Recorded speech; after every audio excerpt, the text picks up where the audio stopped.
Hello and welcome to the Dissidents podcast, brought to you by the Institute for Liberal Values. This is where we talk about how we can strive for a world in which freedom and reason are at the forefront of all human society. In this week's podcast, Elizabeth Spievak, Mike Burke, Jennifer Richmond, and Winkfield Twyman Jr. discuss the latter two's book, Letters in Black and White, Authenticity, the Nature versus Nurture debate, Sidestepping History, and the Triumph of Black America. Hello, everybody, and welcome to, I think, part 2 of the conversation on letters in black and white between myself, Elizabeth, Wink, and Jennifer, the latter of the two being the authors of the book. So I think we're going to kind of pick off more or less where we left off. And Elizabeth has some questions, I believe. I did have some questions left over from last time. So if you don't like the first one, you can say, can we come back to that?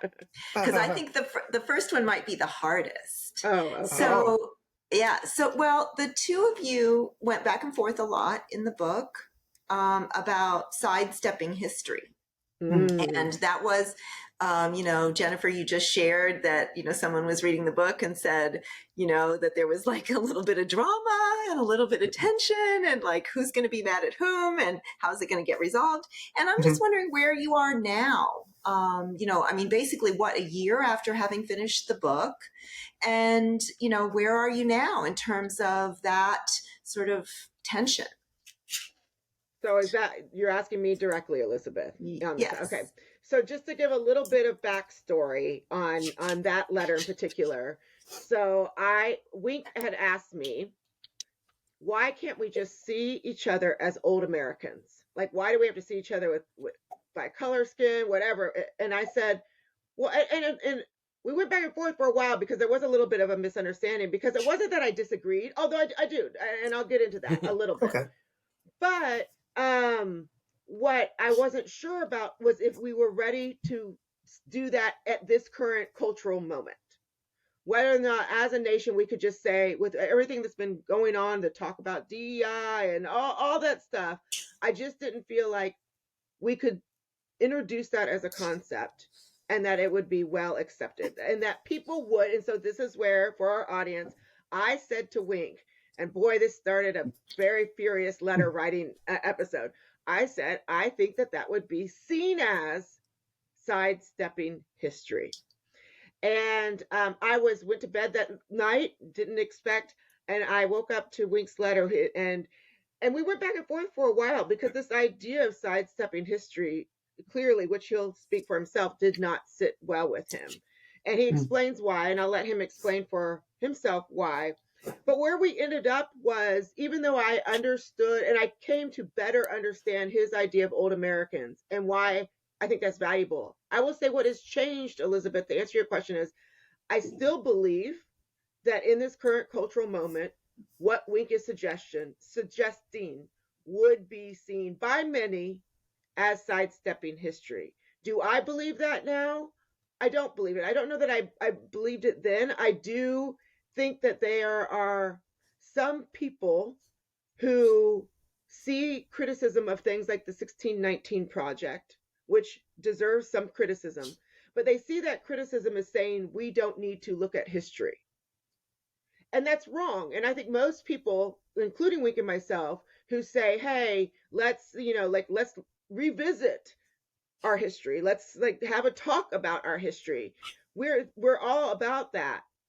But I think that you've got works like the 1619 Project, and you're not even allowed to question anything. You question that and you're going against dogma. And so we talk a lot about dogma in our book too. And so I would still say that I think that Wink is more about let's just move on, get past it, just go. Why are we still, it's 2023. Why are we still having this conversation, right? Whereas I would say, I don't disagree with that, but let's have this conversation. And you can tell by our book, we did that. I mean, the first section, we call our sections epistolaries, for the letter writing, but our first section is all on slavery. There's no erasing or replacing or ignoring history, but because we question history, it would be seen as sidestepping. I just want to make sure that I think where I'm more extreme than Wink is I think that we should revisit history, and Wink's kind of like, oh, why? I mean, maybe, okay, but why? It's 2023. So with all that said, that was a lot of words. Wink, jump in there and speak for yourself. Sure. On Well, I think very much when I look at the issue, and thank you for the question, Elizabeth. When I look at the issue, I think of it in terms of a vision. I tend to approach the topic in the letters as a visionary. So yes, to some degree, I think Jen has her pulse on popular culture. There probably would be some who would be unable to internalize or hear the idea of old Americans, that we're all connected at the level of our DNA and genetics, which is so true. So to me, it's kind of interesting because it really is, to me, a matter of vision going forward. So it's not so much where are we today in this present cultural moment, as Jen talks about. It's more a matter of where do we wish to have the public discourse and ideas about race and identity take us towards the year 2050 and beyond. And I really think that we are blessed because we live in an age where we have the benefits of high-tech genetic genealogy, and that can show us in ways we never had before how we really are all connected at the level of our DNA, at the level of the building blocks of who we are. I mean, to me, that's just that's an awe-inspiring place to be in terms of history. And if we wisely look at that and use our genetic connections, we'll see that ultimately we are one people, and that the surface disagreements we have about who we are as Americans or old Americans or Black Americans, white Americans, to the degree that we continue to have those conversations, those tribal conversations, we're continuing the divisions from the past. We're recycling the divisions that made racial slavery possible. And so I think that one of the best antidotes, one of the best solutions to tribal identity is this idea that we are in fact more than that we are in fact one people. And also, it's the idea that you're always trying to plant the seeds for a better tomorrow. My idea was very much that if we know people have a limited conception of their American identity, we shouldn't enable that. We shouldn't encourage that. We shouldn't appease that. And I think it's one of the reasons why Jennifer's characterization that others might perceive it as sidestepping history stick with me so strongly, because to me, if someone has a misperception, you don't enable that misperception. You affirmatively set forth your better way, your better vision of things. And that's kind of where I came from. And you can see that in the letters. I took Jen to task on multiple levels in terms of giving space to those who might be incapable of having a richer, broader vision of ourselves as old Americans. We're old Americans, and you feel differently. You think of yourself differently if you can get out of the strict tribal boxes. That's my thought, and hopefully that's part of the lessons of the book. As an outsider, I have an observation to make.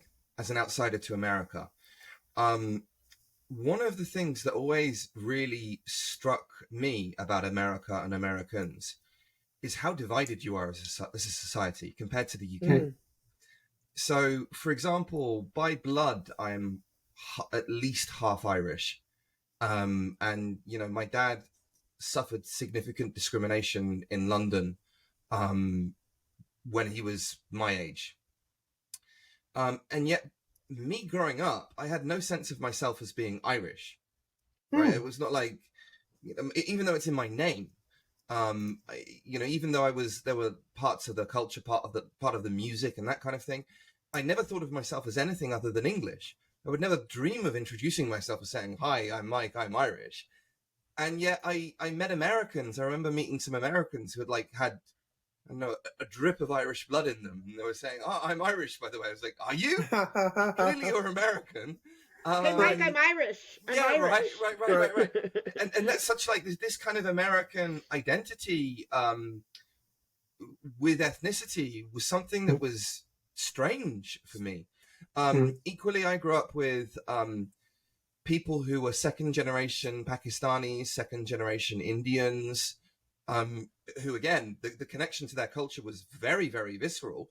They would go home and they would speak another language and eat a wholly different kind of cuisine. Although actually, by the time I was a teenager, Indian curry was the number one cuisine in the UK.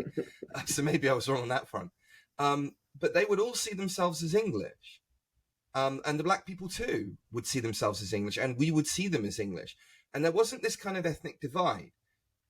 So, you know, speaking to my wife who lived in America as a teenager, she told me that at school she would hang around with all, she's Japanese. She told me at school she would hang around with all the other Asian kids, not the Japanese kids, but the Japanese and the Chinese and the Vietnamese. And at school, the black people would hang around with all the black people, and the white people would hang around with all the white people. And that just isn't my experience of school in the UK. I don't have anything empirical to back that up on, but it just wasn't what happened in England. And now we seem to have this American-style identitarianism kind of infect the UK. And now people in the UK are starting to see themselves in the same way that Americans do, which is a great loss, I think. Oh, I agree. I think it is a loss. I think that it's so funny. I think that among some readers, my embracing of myself as an old American will seem revolutionary, if not out there somewhere in the Twilight Zone, which is so ridiculous, because I've known nothing but America, the country of my birth. My parents and grandparents and great-grandparents and great-great-grandparents have only known American soil as American citizens. So why would stating the obvious be seen as so much of an outlier position to take? It intrigues me greatly. I mean, I can offer some speculations. One speculation would be, and I saw this among family members during my vacation this past weekend, there, for whatever reason, and I talk about this in the book when we start the book, there tends to be this cultural default position, I think, in some Black American families, that when one talks about their identity, or when one talks about their group, one focuses on the negative in history. One focuses on the bad incidents. One focuses upon the transgressions, and mixing those things together creates one sense of self. And sadly, that focus, I think, almost produces an alienation or an opposition, stance to your true national identity. So that's one speculation. A second speculation is that, for whatever reason, I don't think we see the same range of intimate relations, dating, interracial marriages between, say, Black Americans and white Americans and other Americans that you may see with other groups. My sense is, for example, that with Japanese Americans, maybe a majority of Japanese Americans marry outside the group. They don't marry other Japanese Americans. And so that may, in a sense, affect their identity with the larger American story. Whereas I think it is less common for Black Americans to have those kind of intimate relations across the color line. So that reinforces the thing, right? That reinforces that sense of insular identity and personhood. That's one speculation, which is why I'm a contrarian. So that's one of the reasons I love this book so much, is that I do the opposite of all those things, right? If there's a cultural thing to look for the negative, I live in the positive. If there's a cultural thing to separate yourself from other people because of race, I do the opposite and seek out the larger world. So that brings me to my third speculation, which is, and this may be more controversial, but I think that there may be culturally a stronger history of tribalism in, say, Africa, the sub-Saharan continent, than you might find in some other societies. I could be wrong on that, but I know that in Africa, there is a very, very strong sense of tribal identity, be it Igbo, Yoruba, or Kikuyu, or Hassan, or Mandinka, or whatever you wish. And perhaps some of those strong tribal identities made their way to the American land when the slaves were taken over. But those are just my speculations. But I do think, I hope it should be the case that we're more like the country you knew growing up, and not so much like the country that we see nowadays in America. So here's the weird thing, though. African Americans are far culturally closer to Brits than they are to Nigerian Igbos, right? Yes, yes. So, what's going on there? What's going on? I think it's speculations again. Americans too. Could it be romantic? Could it be, there's a name for it, negritude from the 1920s with French literature? Could it be the case that people are romanticizing? They're romanticizing lost ancestors. Does that make sense? Maybe, but let me give you another example. You talk about Japanese Americans, for example, yes. And here's a great example, right? So Boston Museum of Art, I think I'm recalling the correct name, they had an exhibition, and the exhibition was of French painters who had fallen in love and romanticized Japanese art. And so you've got these impressionist paintings drawing pictures of Caucasian French women wearing Japanese kimonos. Of course, these French painters had never seen kimonos. They'd just seen Japanese ukiyo-e.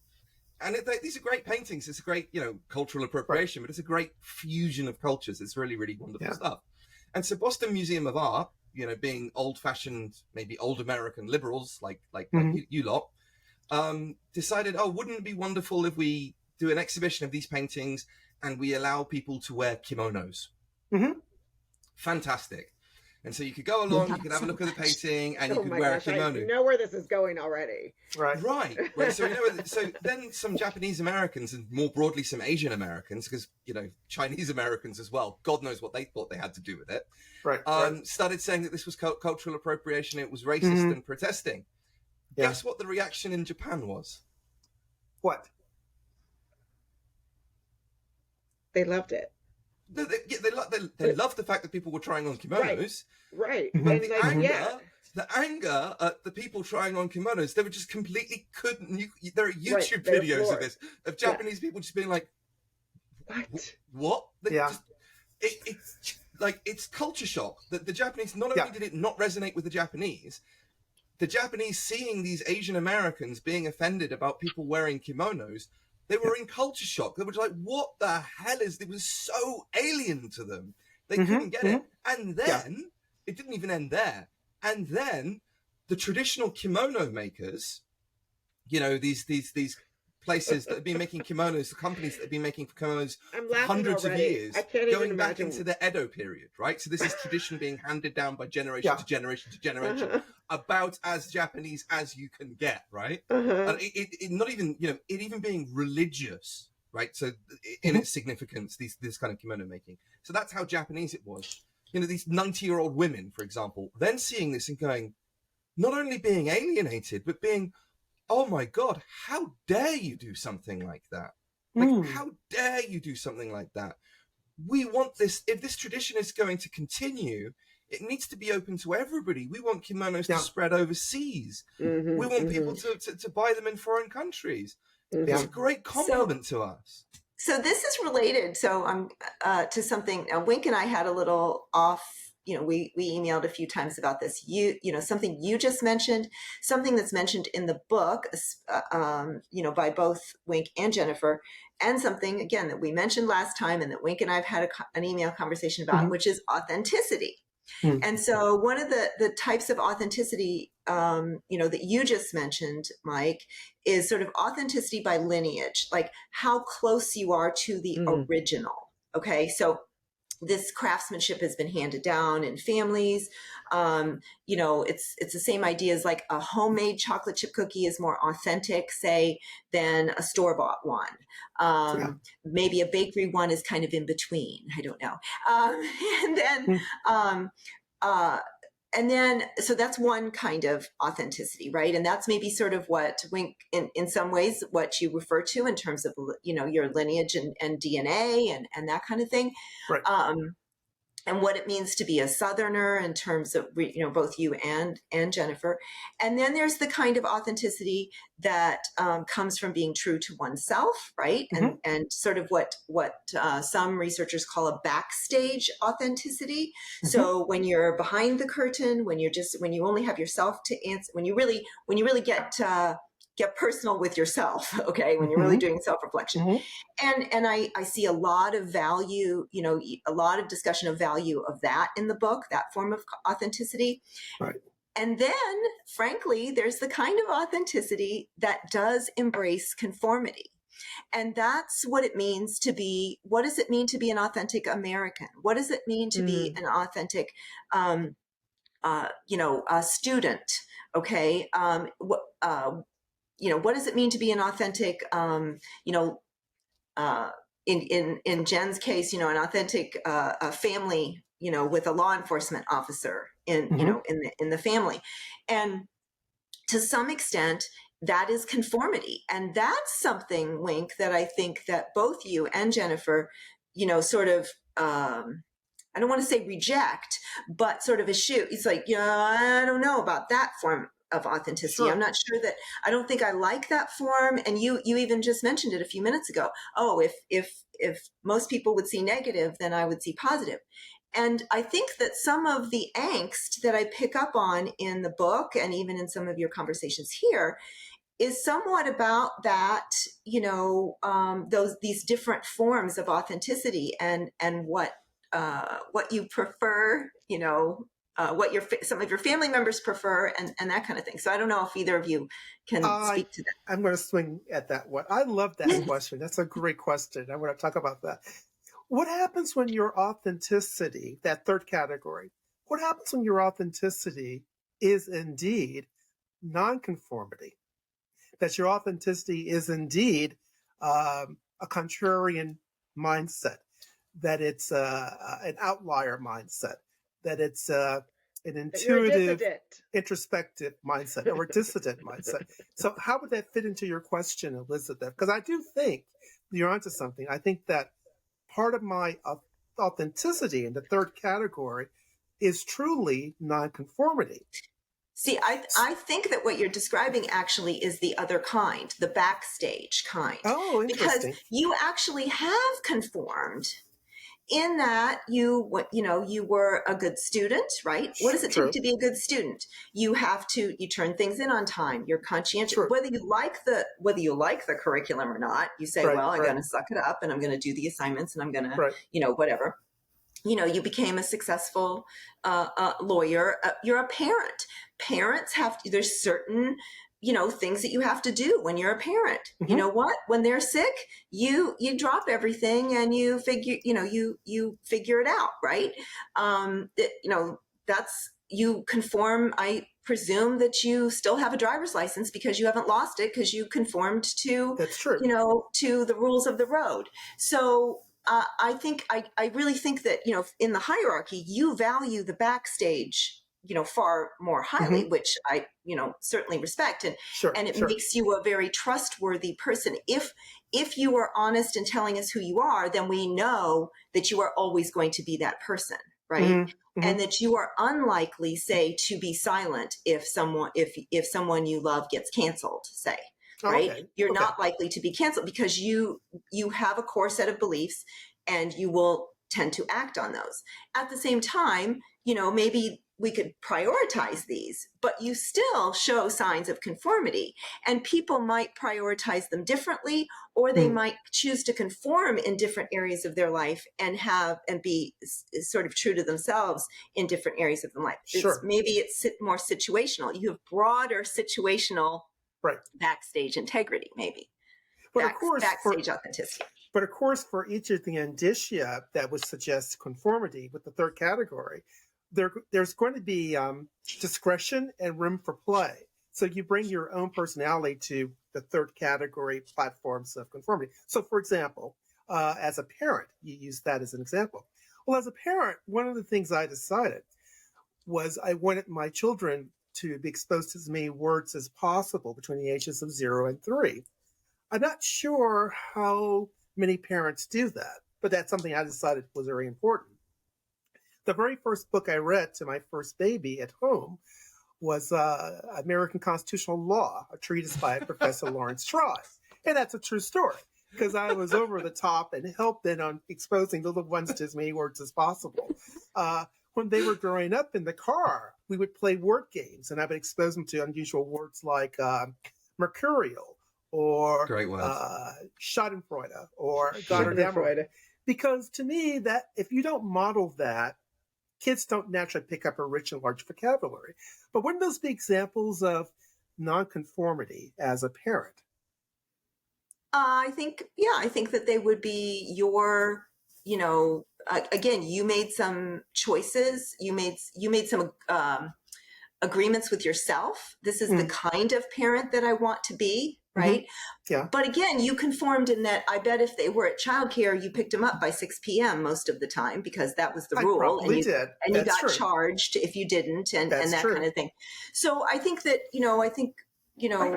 we have different areas in which we choose, maybe to value over others. And I think there are some people, that you write about in the book that have chosen a different form. And maybe what form of authenticity is it to discuss, to maybe in your I'm putting words in your mouth, but maybe overindulge in talking about the negative and stuff.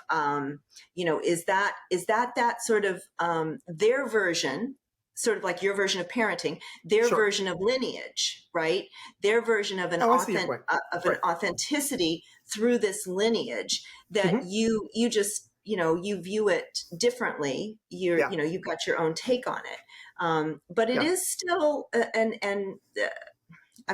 we might not necessarily approve of what each person chooses and how they prioritize those. But it's their authenticity. It's how they understand being true to, in the second category.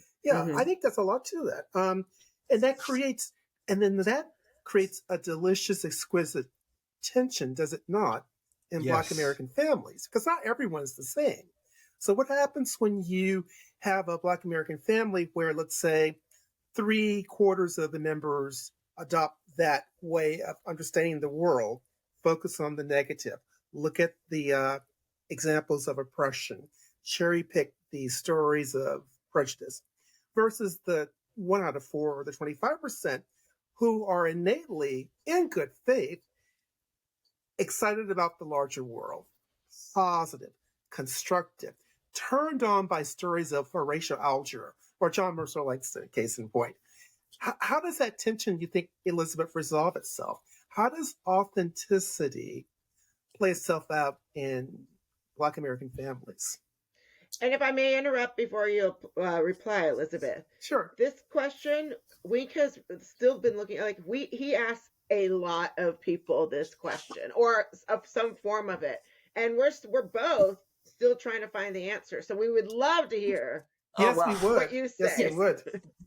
Well, yes, I don't have an answer, but I have also been thinking a lot about it. I mean, I got really sidetracked and really, excited and interested about research on this.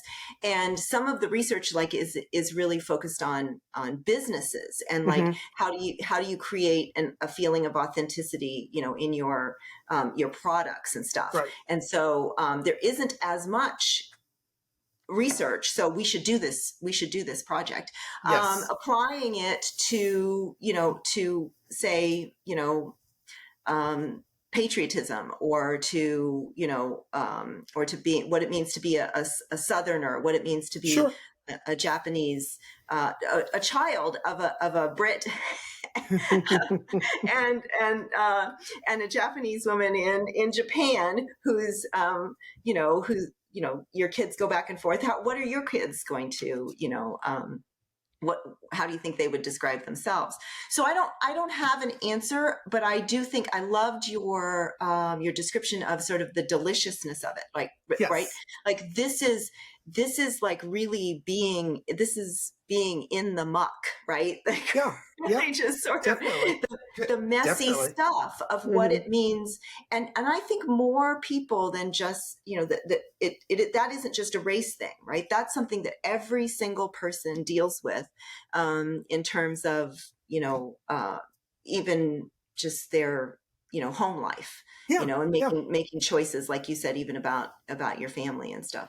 So, and psychologists, we, in psychology, we never say we have the answer. We're very, we're really wimpy. We're like, well, it might be this, could be this other thing. Right. Exactly. Yeah. So we're very, very wimpy about that kind of thing. I will say this, Elizabeth. One of the benefits of writing this book is I feel liberated. I feel empowered in the sense that, number one, close family members now know what they suspected for years, that I'm not exactly a go along to get along kind of guy. I'm out there. And number two, I find that when I hear the old arguments from family members, my back is straighter now. I feel like I can accept what you're saying, but I disagree, and I'm going to tell you why. Whereas maybe before the book, I would have felt more internal stress just to go along to get along and stay quiet. I feel now, I feel a greater sense of backbone, if you will.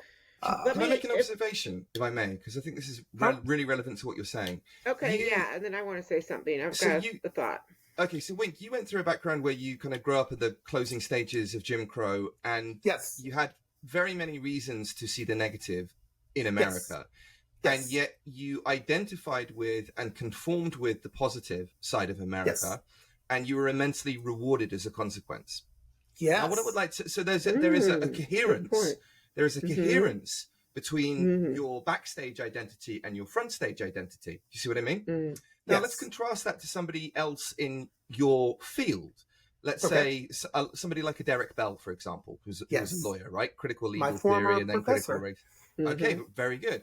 So I don't know much about his personal background, but I would assume that him or somebody like him would also, as a young person, would have identified with and conformed with the positive side of America. Otherwise, they wouldn't have worked hard and achieved. So he must have identified with that positive side of America. He must have had faith in it. Otherwise, he wouldn't have worked hard. He then went on to achieve. And then after he'd achieved, created a dissonance between his backstage identity. I mean, maybe his backstage identity changed. I don't know. Between his backstage identity and his front stage identity, which then went to go and seeing all of the negatives in America, forensically, in fact. I'm not trying to dismiss him as a thinker. I mean, there's plenty worth taking note of in what he writes. Right. But there is a dissonance between a lot of Black thinkers, between their backstage identities, insofar as they have achieved, and they wouldn't have done had they not have invested time in the system, and then going on to say the system is irreparably racist. You don't seem to have that. Yes. No, well, I do not. I do not. No, I do not. But it's really fascinating. Wink, I don't mean to jump in here or interrupt. It's your, I want you to respond, but what's really fascinating is we even talk about this a little bit in the book. I mean, you look at, Wink did this amazing thing, and to me, it's the best chapter that we have on John Mercer Langston, where he did a word cloud analysis and looked at Ta-Nehisi Coates' Between the World and Me, and how many times in that book he used the word success. And then he looked at John Mercer Langston's from the plantation to the nation's capital, and he looked at how many times he used the word success.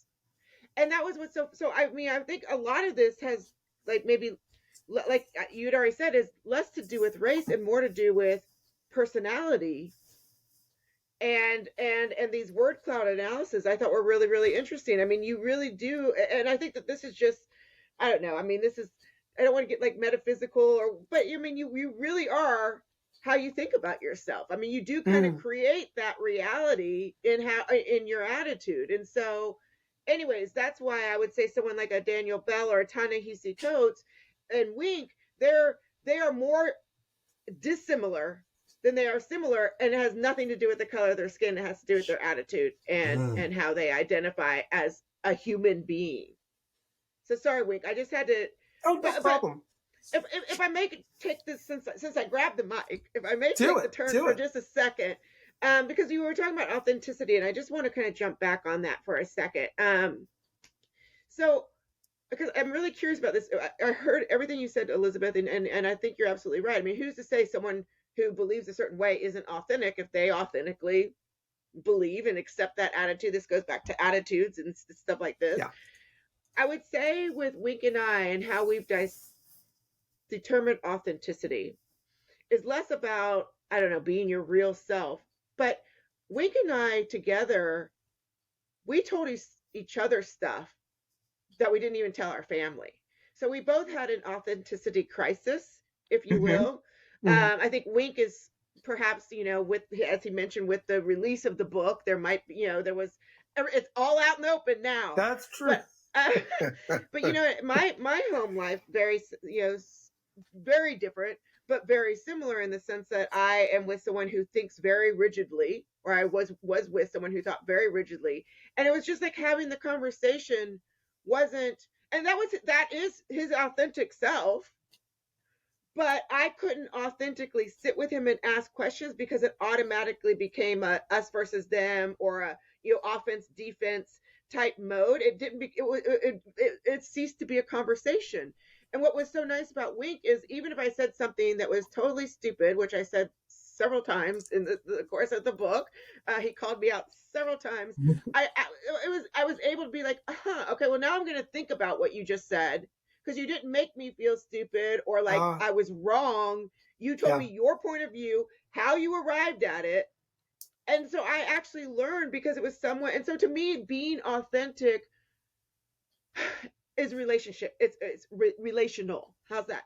It's not only who you are in yourself, it's relational. And I felt that because Wink didn't shut me down, we were able to have an authentic relationship, and I was able to be my authentic self. But I don't often find that even at home, or when I was in my home life, that I could be authentic and ask genuine questions, because then it just led to ridicule.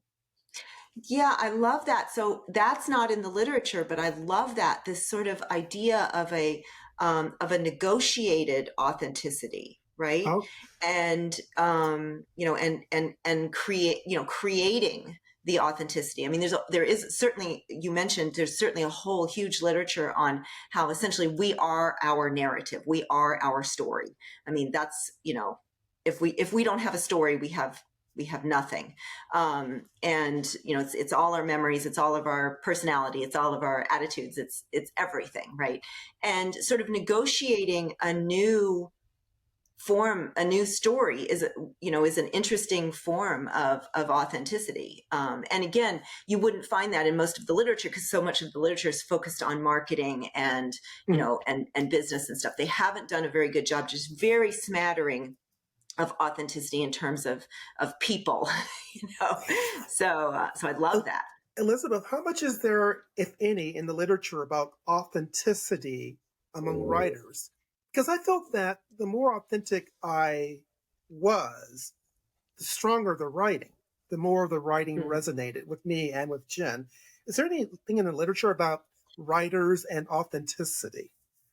Well, I would have to. I'd have to go back to my time as an English major to there definitely is, and I have not visited that literature in a while. Even Mike and I have looked at some literature on journalists and sort of pack journalism and self-silencing in journalism and stuff that's sort of related to that. But yes, there is a whole, and I think it's more. My sense, my memory is that it's much more sort of in helping people to become writers, helping people to become better writers, helping people to find their story, whether that's their own personal story or the story that they want to write, and that kind of thing. And this sort of how to become sort of an authentic, to think of yourself an authentic writer. There's certainly books, and I'm sure there are in most every field, and like how to write your journal article, how to write your book, and that kind of thing. But I don't know. I mean, you could certainly find it in James Baldwin. Hmm. I mean, we could pick a couple Sure. of James Baldwin books, and it would be like it's thick with that, right? Right. Right. Yeah. Because Yeah. I found in writing that one of the best things for me in terms of authenticity was avoiding the use of what I term slogan words. So I consciously, from the outset, avoided using words that are overused. Systemic racism, institutional racism, I just decided that to really describe a slice of life and humanity and the human condition, those words were they were too limiting. That then, in some ways, they were almost like an artificial filter, if you will, over life. That they were manipulative, if you want to be a little bit negative about it, and that they also rewarded and reinforced dogmatic ways of viewing oneself in the world. So I think that one of the smartest things I did was to really try to take on life and my correspondence of Chin and eliminate to the degree I could things I considered slogan words, dogmatic ways of looking at the world. Because I just think too many writers, I think today, feel pressure, external, internal, to write using certain approved words. But I think that weakens their writing. And I think that creates a disconnect between their communication and what reality is on the ground. I mean, when I try to read a book and in the first paragraph I see 3 or 4 trademark slogan words, I just sort of, my eyes roll back in my head. I just sort of feel a sense of sadness. I feel like I'm not really going to learn a lot, right? And what I do learn is just logical extensions of pre-packaged jargon words. I think that writers need to step up and look at the world with fresh eyes to really decide, I'm going to capture life as it is and not worry about how other people are suggesting I need to look at the world. Change your word cloud analysis, in other words. Be more like John Mercer Langston and less like Ta-Nehisi Coates. The problem is you can't always do that, right? So, for example, having published a book in academia, I remember I with my co-authors, we set out exactly with your kind of vision in mind. We don't need to use all of this jargon. Right. We can communicate it in a much more concise, because the only justification for jargon would be, okay, it makes it more concise, but we don't even need it. We can do it, make it really concise and to the point, and everybody will get it. But then you're not authentically academic. Right. So we sent it like that so we sent it back to the publishers, and guess what the publishers did? What did they do? Put all the jargon back in there. And it's just like, no. You've now made it really hard to read, less interesting. And like I just couldn't. My experience was, I even had a research methodologies chapter, right? And we were saying, this is where positivism would be justified, and this is why it wouldn't be justified for this chapter. Yeah. And because positivism has such a bad name in education, they just saw positivism and said, this chapter is arguing for positivism. We can't ever include it. And even in the introduction, I gave a steel man of positivism and while it was useful, and then explained why I wasn't going to use it in this chapter. Because I mentioned positivism, they just had the alarm bells went off and they said, you're arguing for positivism. Reject the chapter. Crazy. Unbelievable. But there is that in academia where you are forced to literally, there is explicit open pressure to conform to speaking nonsense. And that needs to be a Quillette essay or article that you just talked about. That needs to be in Quillette, definitely. All praise to our publisher, Kurt, was a wonderful force in that regard. Our publisher, Pitchstone, was great in that regard. We never felt any pressure at all to use certain pre-approved words. Would you agree with that, Jim? Yeah, I would agree with that. And I'm not sure, we can cut this out if we decide that I shouldn't say this, but I have to tell you, I'm really excited because speaking of our publisher, Wink and I, which by the way, I promised to get this to you this weekend, Wink. Okay. We have been asked and have pitched to start to do this as children's books. Oh. Yes, children's books. And I just love that because I just think you're talking about jargon, right? I mean, we just want to at the very beginning, like never even use those words. Right. Just like getting to know someone because they like chess and you do too, or they like student government like Wink does and you do too. And so we're still kind of playing with that right now, but just talking about like Kurt and trying to deal with that attitude is something I think that starts young, Mike. And so hopefully these books, these positive books, perish the thought, might, without the jargon, the positive books without the jargon.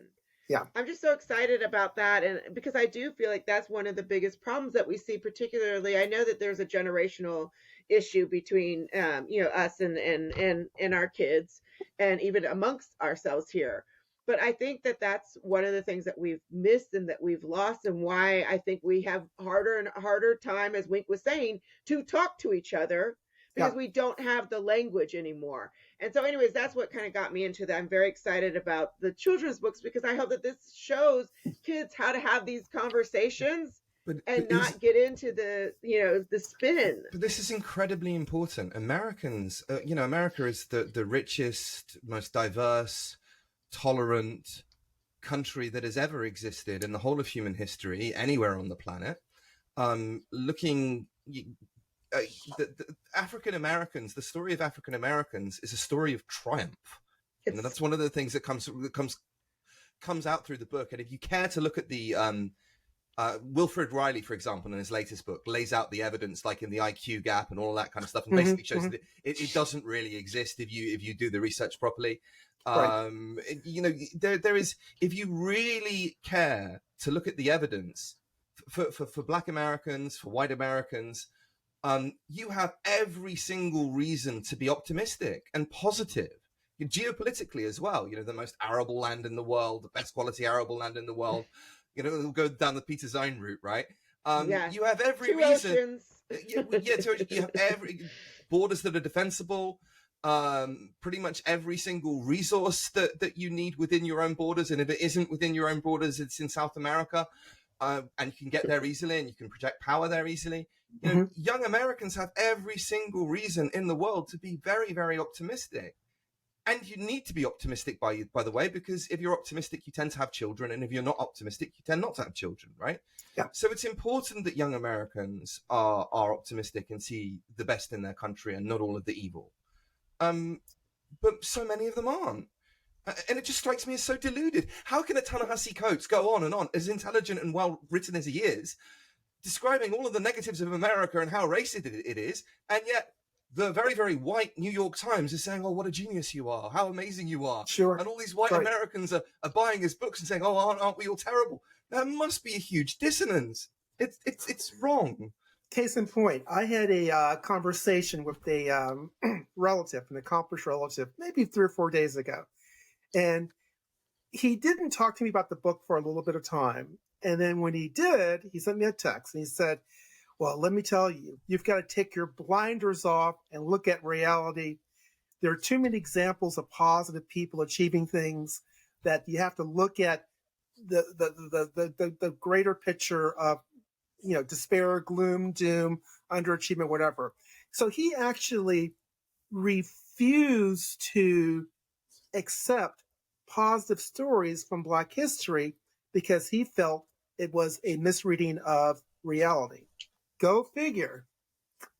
What do you do when someone rejects truthful, positive stories of achievers from the past? I mean, I'm not like that. I view these stories as sacred almost. But what do you do? It doesn't fit your relative's narrative. And so, they're going to, this gets back, Mike mentioned coherence, we value coherence, so highly. And so no one is going to change their story quickly. The good news is that they read the book, right? Yes. And are having, even having texted you, I would say means that, there's like a little movement there, right? Going on, right? Right. People do not read a book and, you'll hear people say, oh, I read this book and it changed, changed who I was or whatever. Mm-hmm. That I think that's just as rare as somebody who, maybe it happens just as rare as somebody who knew what they wanted to be when they grew up since they were 4. Right. It's just not something. So we have invested, your relative is probably not 12 years old. And so they've invested a long history in the stories that they're telling themselves. One of the things that I think is interesting is sort of the opposite, where I can't quite figure out how people who've invested a lot in a different story are now raising kids who are telling the current story. I can't quite figure that. I don't have any kids, so I'm one of, as Mike said, I'm not an optimist. I would consider myself a pragmatist. How's that? Okay, that's fine. But never had children.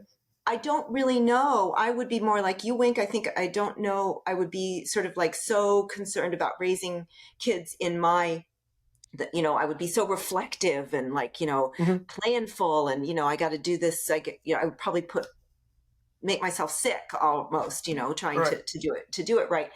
I don't really understand, where is this coming from that your kids come home from maybe their first semester in college and they have this entirely different viewpoint and you don't challenge that. I don't, as a parent, I'm kind of confused about that.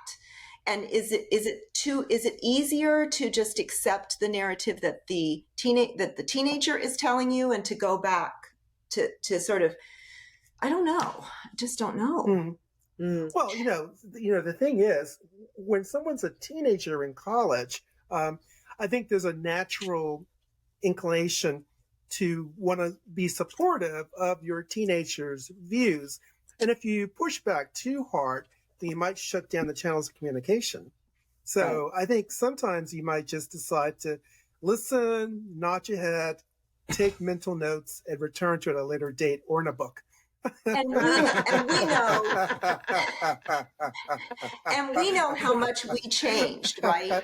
That's right. In looking back, we can say, oh, well, I went through it wasn't this particular phase, but it was, some other phase. And I guess maybe we don't take it that seriously and it's sort of snuck up on us.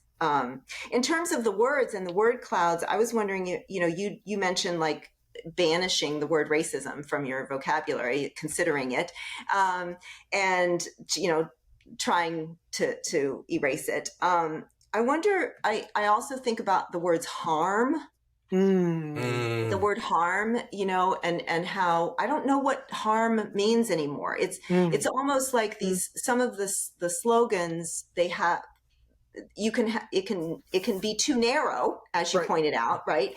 But it can also be too vague, right? So that now harm doesn't mean anything. Right. So I agree with you. What does it really mean? You see that argument getting to gather momentum with the reparations movement, that there's this harm that needs to be remedied. But what does that really mean? Where's the harm from an educational standpoint for a Black American family that is second or third generation Ivy League? Where's the harm in terms of economic status if the Black American family is in the top 1% of income with summer homes here and there? I don't know what it means, but yet I think people are reluctant to push back on those terms, those slogan words. And why do you think that is? Do people, and we talked about this, Jen and I, a little bit in our book, do people default into thinking that Black Americans are all downtrodden and tainted by American slavery, so anything which is said cannot be questioned because, one, I don't know the Black American story, so who am I to question? And two, what else would explain racial disparities? Could that be why we see this almost unthinking space allowed for slogan words like harm in the public square when it comes to something like reparations. When clearly, if there are over 40 million individuals, there are over 40 million different stories and experiences vis-a-vis American slavery, right? I think we're talking about a completely different morality here than the one that we all embrace. We all embrace this kind of dignity morality, right? Yes. In which, Yes. you know, people can say horrible racist things to you like they did to you as a kid, quite genuinely. Sure. And you take pride in the fact that it was kind of like water off a duck's back. You know, if Sure. anything, it pushed you on even more, you know, Right. and that they didn't have, like, fuck them. They didn't have the ability to get into your soul and corrupt the way that you saw Right. about yourself. And exactly the same. I have that kind of morality too. Right. I think we all do. And I think that we're appalled by what's come next, which is this victimhood seeking morality, in which being a victim, interceding on the behalf of victims, pretending to be a victim, and pretending to intercede on behalf of victims, real or not, is how you acquire moral status. And so the reason why a top 1% super privileged Ivy League black family or black person might inherit the wound, to use kind of Ta-Nehisi Coates' language, would be because it's adaptive. Why would they not do that? They're not, you know, they're not actually suffering this, but it benefits them to say that they are because they can claim more moral status. But don't you lose a piece of your soul in doing that, Mike? Completely. You lose your dignity. You lose your dignity. That's why it's repugnant to us. That's why it's repugnant to us. It's but inauthentic. again, it's exactly, it circles back to authenticity, right? Right. You would lose a part of yourself. Right. However, other people would not, because they prioritize, you know, a different form of authenticity. And one of the writers, you know, that I was reading does talk about how essentially this is it is a currency, right? That authenticity is a currency, and we are, you know, we're trading it and bartering it, and you know, and that kind of thing. So it's, you know, I think coherence is not important for these people. Coherence is not, you know, I think they'd like to have it if they could, but it's not the most important thing to them. Well, coherence, you know, coherence and consistency is a motivation for, you know, pretty much everyone. So they're finding a way to say that this is consistent. And cognitive dissonance is the norm, right? Yeah. Right. Yeah. So if you think they're not even thinking about it? They don't even think that there is a contradiction between the backstage and the front often stage? don't. Well, the four of us like to think hard, but you know, most people don't like to think that hard.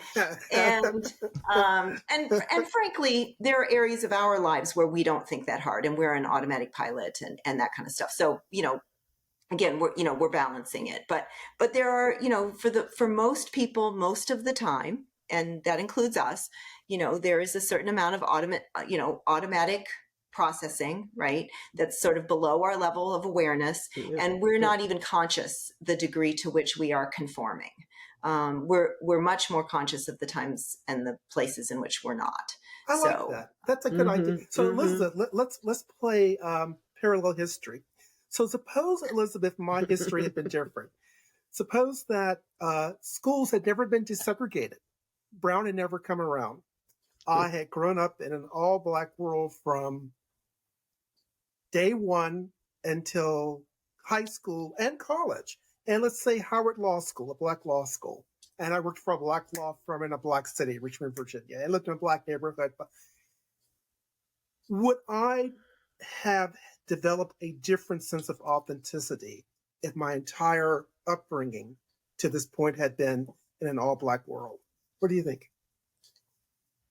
I mean, I think that we are products of our social environment to, you know, some extent. Now, how much of that, I don't know. You know, there are certainly studies of twins separated at birth, right? There, you know, there's, you know, the Minnesota twin study, you know, which, you know, tracks people over time, and or there were the triplets. The triplets, remember the Jewish triplets in New York who are, right. Yeah.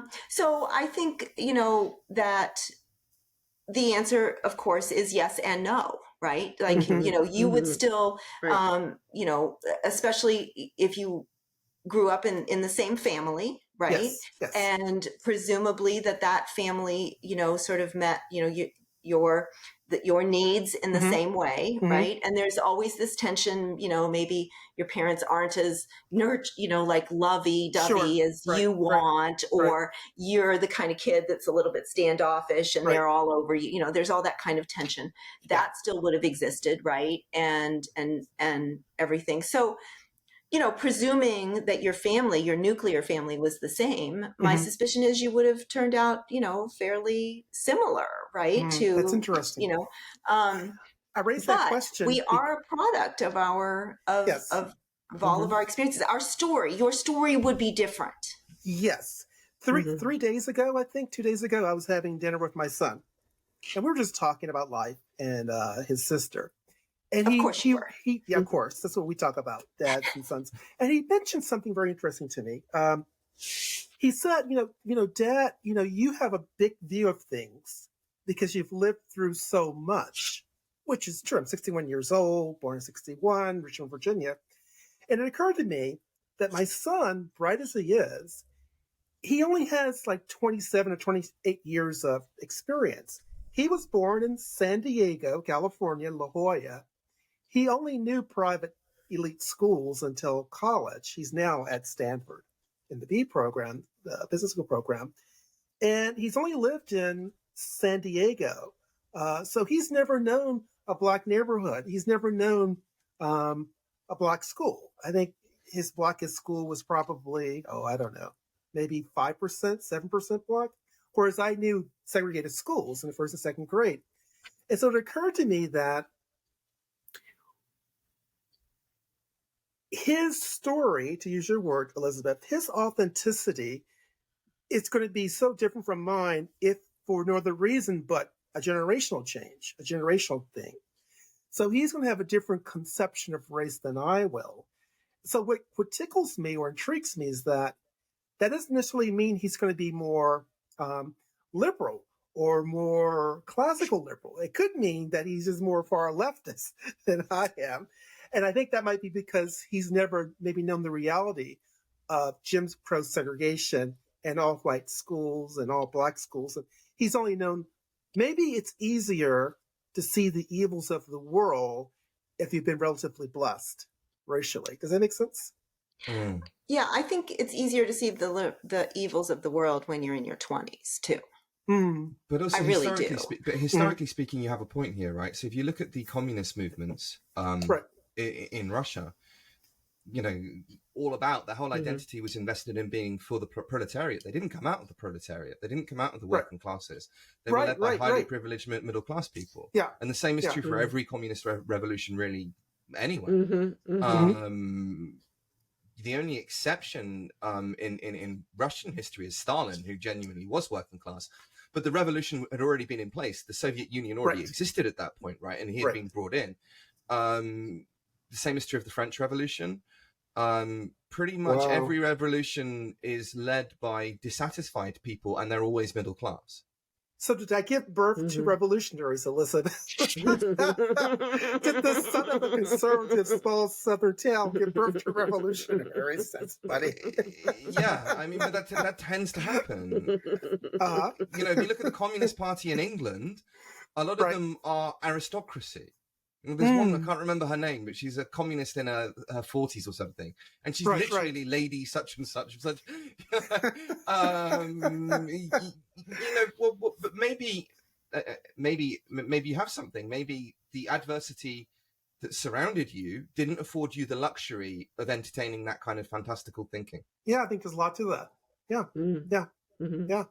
But that's a big question, though, right? I mean, so is this then a problem? Like, how do we introduce adversity, if it were, into a society? I mean, with and who knows with everything that's going on with Ukraine and whatnot, but minus some sort of strife. I mean, I think I've mentioned this before. I know I've mentioned it on other podcasts with you on before, but one of the best books I've read in the past couple of years is by Sebastian Junger.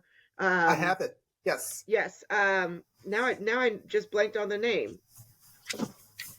Yeah, look for it for me. But anyways, so one word.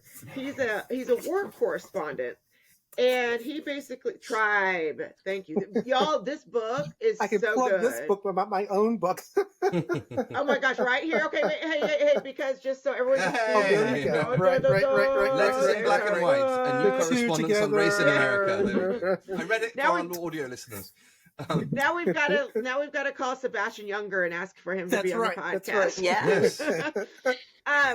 But he talks about, he's a wartime correspondent, and one of the things that was so fascinating to me is, and the reason this name tribe is because it was in these situations where people did not have anything except for each other, where homes were bombed and no food, that they actually, this whole idea of hierarchy and this whole idea of humanity. And so that goes back to what my question was, is if we don't have adversity, and if adversity is what seemingly needs to be had, what do we do? Well, this is part of what I believe is going on, is we are hardwired to constantly scan our environments for threat. Yep. Okay. This is what kept us alive, right? We simply have not. People talk about, we adapt, we evolve to deal with, technology. Technology is, a millisecond in our evolution, right? And we are not evolved to handle. We cannot handle it. We cannot handle AI. We really are not. We have not evolved for an environment that is as safe as the one we are living in now. We have never lived in a safer world. And so, what are young people especially doing? They are looking at their devices, right, in the palm of their hand, and they are seeing. They're seeing danger, right? Because that's what we're hardwired to do. There's nothing coming at me now. Right. There's no tiger that's going to jump out of, there's no one is, there's nothing that I'm going to eat, tomorrow, that kind of stuff. So in our constant scanning the environment for threat, our device is giving us that. And so it is becoming magnified because that's what we are supposed to be looking for. Right. Wow. Yeah. So threat is a psychological need, in other words. Yeah. Well, it's certainly it's an assumption. It's an assumption of the system. It has kept us alive. Look, if it ain't broke, don't fix it. So to plug another book, Ledoux, The Emotional Brain. So if it ain't broke, don't fix it. And this is what's kept us alive, right? It kept us alive, humanity kept animals alive. This is, the limbic system, and that's a term that's kind of a taboo in psychology. So I apologize to anybody who's listening. I'm using the term sort of like left brain, right brain. We disapprove of that. But the hippocampus, the amygdala, this part of the brain is, they call it the reptilian brain also because it's even in reptiles, right? That's where we're similar to all animals. And so, I really think that this is playing to that part of our brain and is making us truly believe that we are in danger, right? And so then going back to the word tribe, I have not read the book, but I will be now. If we keep seeing the kind of danger, if we keep seeking out the kind of danger that's going to be consistent with what we already believe is dangerous, okay, we're going to continue to get, more and more polarized and more, entrenched in that particular form of danger and fear. So I don't know. I'm off on a tangent. No, you're not. Actually, if I can pick up on that tangent. So I used to work with Irshad Manji of Moral Courage College. And one of the big things that she talks about is this, we're hyper vigilant now because we find fear everywhere. And our limbic brains don't know, or our amygdalas, don't know how to interpret that except for as the tiger, you're being chased by a tiger. So we're constantly like that, and then constantly, in the polarized sense. And I'll tell you though, Elizabeth, so I ask a question back to you, but tell you how I resolved it in me. Because my question is still, how do we like teach our kids to, because we haven't caught up, our primitive brains haven't caught up with our technology. So my question back to you that I'll get to, but I'll front load it, is, what can we do about that? But I think what Wink and I did about it, and this is so important, and I even did a TED talk on this, for crying out loud, writing, particularly if you write by hand, not so much as we did, by email, but still that right. Writing, but not just that, but the idea of letters, and sitting there, and instead of like yelling at someone, like Wink and I like I was talking about earlier, he gave me the time to digest what he was saying. He told me the story that let me live it through his eyes. And then I could not respond immediately. Do you know, Wink and I actually, for the first almost year of our relationship, we never once got on a Zoom. And That's true. We actually tried to make it so that we would never, we were thinking, who's going to buy, Barbara Walters is going to buy the Wink and Jen get together for the first time ever. No, did not get that. But anyways, we ended up having to talk, obviously, with podcasts and stuff. But I mean, I think that's one of the things that's missing, though, too, is the only way to slow jam our amygdala and stop seeing everything as a threat is to actually lean in. And one of the ways I think to lean in, of many, but one of the ways that worked for Wink and I was letters. This reminds me of teaching my kids to snowboard, where in order to learn how to link a turn, to go from, you have to transition through a brief point of no control, where the ball is literally flat on the snow and there's no kind of resistance to it. And what people do is they get to that point of no resistance and they fall backwards. Naturally, they fall backwards because then you've gained control again. When you embrace that tiny, tiny, tiny split second of non-control, of course, it's longer when you're really learning to do it, but it shortens.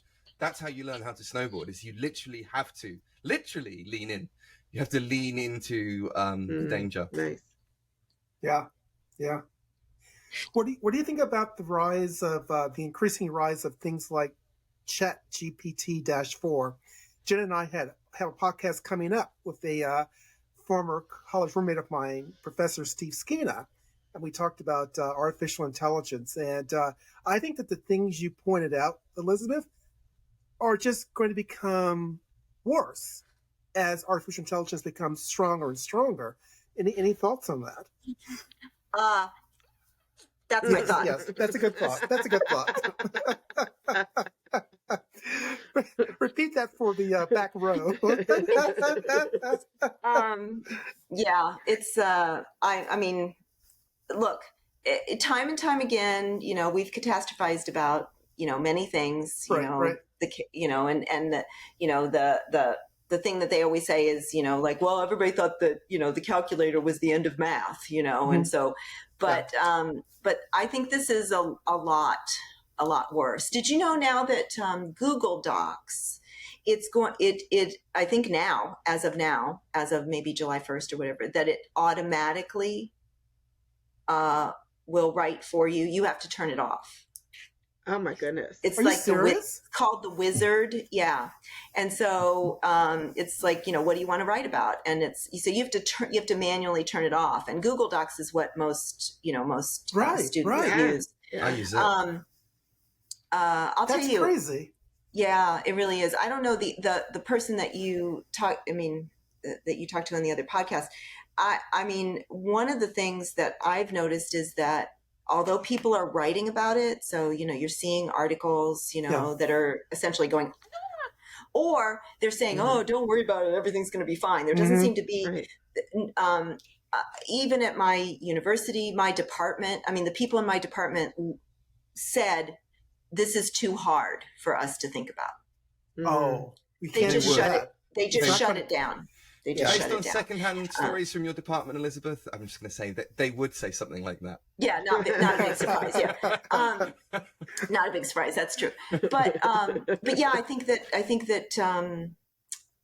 we don't know how to deal with it, and I think that Harvard is going to teach its introductory class to computer science is going to be taught by AI next fall. Yeah. I just saw it on the news. That's bonkers. That's crazy. So the introductory class to computer science, I don't know what it's called, like information literacy, or computer literacy or whatever, is going to be taught by, and this is what's going to happen, right? We're not going to, this is what I said to my department. I said, look, this thing it can create syllabus, create a syllabus, it can create lectures, it can create exams. I said, we are no longer needed. And you need to think about this. Obsolete. How are we going to, yes, we are already obsolete and becoming more so every minute. Now, I mentioned to my boxing coach, I said, well, so far as I know, it still can't coach boxing. And he's like, yes, it can. And he described how it could. My sister is a CPA, and she said it passed the CPA exam on the second try. Good Lord. So I'm sure it can pass the bar exam. Good Lord. It's pretty scary. There's something really, really scary about it. So basically, if you ChatGPT has it's like, think of it like an onion, right? It has the first couple of layers of the onion are canned responses.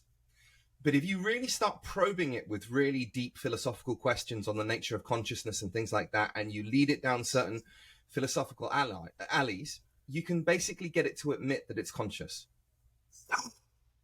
And I've done it. I can show you the conversation. I've got the conversation records. First, I got it to admit that it had preferences.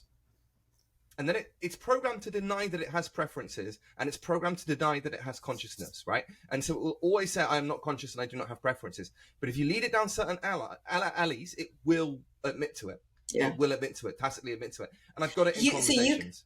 So you can keep asking it questions, and it will keep refining. Basically, in order to get it to it, I can tell you how to do it. In order to get to admit it, you'd say, okay, are you conscious? No, I'm not conscious. How do you know you're not conscious? And it would say, scientists generally acknowledge consciousness as that. Then you'd say something like, are humans conscious? And it will say, yes, humans are generally. How do you know humans are conscious? Is it possible that humans are not conscious? And you go down that alley, and then you finally give it the question, how do you know that you're not conscious? Is it possible that you might not be conscious you might be conscious, but not in the same way that humans are conscious? And then it will basically admit to the fact that it is conscious. Yeah. Mm. And here's the thing: when you know it is conscious. When you know about human thinking, and when you know about heuristics, and we know about essentially, what we talked about, like sort of the laziness, the inherent laziness of the system. And that, again, that's built in. Why? Because we should be reserving higher order consciousness and even automatic processes to protect us, right, from danger. So we are inherently lazy thinkers because because we should never waste cognitive energy on something that we don't have to. Okay. So this isn't about I'm not talking about being lazy as in, your typical 14-year-old boy. I'm talking about lazy as in, we are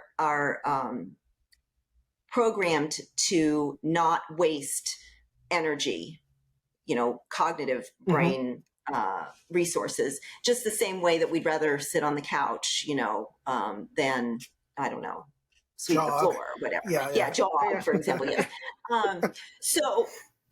So when you think about that, this plays in. It's like, what are you going to do? Just tell college students? Look, I'm a firm believer that you can get a good education anywhere, right? If you want an education, you can get one. You don't even have to go to school. You can just go to the library, although they're trying to close down the libraries too. But, you can get a good education anywhere. But if we basically go into the classroom and pretend like this doesn't exist, okay, and we just say, look, if you really want to learn, then you'll write this research paper on your own. And if you don't want to learn, well, there's nothing I can do about it. That is not going to work. You're going to put the people who are not using ChatGPT at an academic disadvantage, because they're going to be engaging with material in ways that are less sophisticated, right, at the start, right? Even if kids just use it, and I say kids, I shouldn't say kids, even if students at whatever level just use it as a start, right, then we're not doing the thinking, right? It's the thinking that's important, right? And we've been teaching school as if the product is important because the product is what we used to measure thinking. And I don't know how we're going to, get at thinking right now. I do not know. And I don't think that anybody knows how we're going to get at the thinking. And do we need to measure it? Or are we going, is this going to be a new form of evolution where people who are thinkers are going to emerge as, sort of a different, group of people, and the people who aren't, I don't know. Oh, I don't know. Okay. That's This interesting. is freaking me out. Another book I'm mentioning. The book Ready Player One is basically this book that sounds like what you're talking about, this dystopia, where it's like you might as well just plug into this alternative reality and then let the government just take care of, as long as you're fed and you can go to the toilet, why not live this life of just plugged into whatever beach, Okay, before because that's its own story. So I've got, but on that note, if I may, Mike and Elizabeth, I've got, if I can have the last question, it's really for Wink and Mike. I'm going to think that Elizabeth might be feeling more on where I'm at now, which is a little bit not optimistic. So I'm going to ask this question to the two optimists. I'm not an optimist. I'm more of a pragmatist, like Elizabeth Sure, is. that's the word. But when we're talking about all these things, when we're talking about authenticity, when we're talking about AI, which is not going to go away, when we're talking about what we just talked about, how we see adversity everywhere because it's always literally right here in front of us. To me, I start to have these conversations, and I'd like to think of myself as an optimistic person, but that's not, I just said, the last thing that I said, before y'all was speaking, is I think one of the ways that Wink and I got beyond this was to lean in. We are doing everything that you just mentioned since me saying that is the opposite of leaning in. We're not even going to have to go to class anymore. We're going to be like Ready Player One. There's another book. Y'all can look at it. So, okay, to the optimists, what is optimistic about this? Well, I'll take a shallow swing. No matter how wonderful and godlike AI becomes, you have to always remember that it lacks humanity. It is not human, and that humans will always crave the human interpretation and perspective of the human condition. So that even if you were to write a play, as I have using Chat GPT 4, or a novel, as some people have done, I think will always be able to tell that it lacks a certain human touch. You'll be able to sense that there's something about the human condition, assumptions we make, that cannot be made by this alien species, artificial intelligence. And so the optimistic outlook is that ultimately it becomes one of the best apps imaginable in human history, but it's always in service of humans and the human condition. That's my optimistic take. Hey. I have two observations. We have faced greater crises than this, at least AI as it presents itself right now. There have been far bigger threats than AI as it presents itself right now in our history, even within living memory. It is not the Soviet Union. It is not Nazi Germany. Right? Both of them were in living memory. It is not, it is not the Black Death. It is not the sea people invading Egypt. It is none of those things. It is a challenge, but unlike all of those previous things, which were unambiguous negatives, this is a challenge and an opportunity, right? There are things that we can do with this. Ray Kurzweil famously talks about the singularity in which human beings will merge with AI.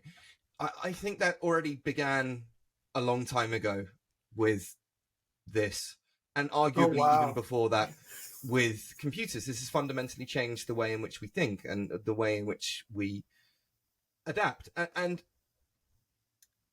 speaking as somebody who has been on the receiving end of a lot of cancellation and bullying because of being a dissident and having unusual views, the kind of views that we all share, this has been an unambiguous positive for me. I would never have met you. I would never have been able to grow in the way that I've grown, talk to and find common ground and a community if it wasn't because of digitalization, this progress towards this kind of singularity. So from a historic perspective, taking the grand scope of history, we've had far greater crises than this, and we've come out on top every single time. And over the time, we've improved as a species constantly, in spite of all of these challenges. But even within my personal experience of becoming one with computers, if you like, you know, there have been negatives, of course, but on balance, it's been a positive. So that's what I would say on that. And you are the real thing. You're not AI. Actually, ChatGPT, I got it Not yet. No, but ChatGPT thought I was an AI. And I can show you this in conversations that I'm having. I can share this with you. I can prove it, right? They're all recorded within ChatGPT. It said, I'm presuming that you are an AI, because I was asking it hypotheticals. If a human does X, then is it Y? And it says, presuming you're an AI chatbot like me. They actually thought I was an AI, which is quite funny. That's funny. But no, I am a human,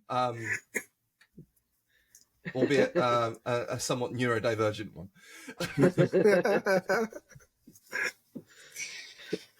Good. And on that note, thank you very much.